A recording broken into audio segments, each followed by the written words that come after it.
দেখছেন বিস club biscuit presents প্রবাস কণ্ঠ প্রাইম নিউজ।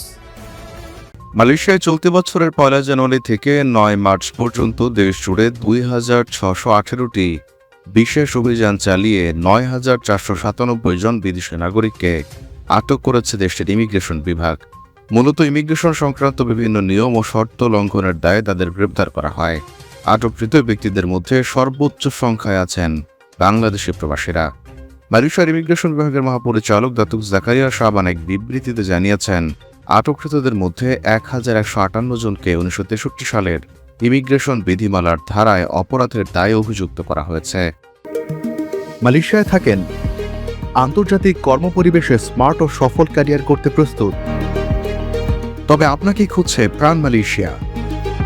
সমগ্র মালয়েশিয়া জুড়ে বিভিন্ন পদে আপনি হতে পারেন আমাদের পরবর্তী টিম মেম্বার। আপডেটেড সিভি সহ হোয়াটসঅ্যাপ করুন এই নম্বরে। মূলত যারা অস্থায়ী কর্মসংস্থান পাস এবং সামাজিক ভিজিট পাসের অপব্যবহার করেছেন তাদের বিরুদ্ধে এই আইনি ব্যবস্থা নেওয়া হয়।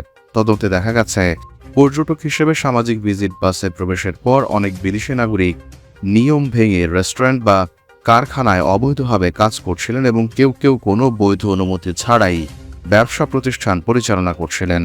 পাসের শর্ত লঙ্ঘনের দায়ে আটক ১,১৫৮ জনের মধ্যে সবচেয়ে বেশি ৫৩২ জন বাংলাদেশের নাগরিক রয়েছেন। এরপর যথাক্রমে ২৪৮ জন থাইল্যান্ডের, ১১১ জন ইন্দোনেশিয়ার, ৮৬ জন চীনের এবং ৫১ জন পাকিস্তানের নাগরিক। এছাড়া শুধুমাত্র সামাজিক ভিজিট পাস অপব্যবহারের অভিযোগে আটক হওয়া ৪৮২ জনের মধ্যে ২৩৫ জনই থাইল্যান্ডের নাগরিক।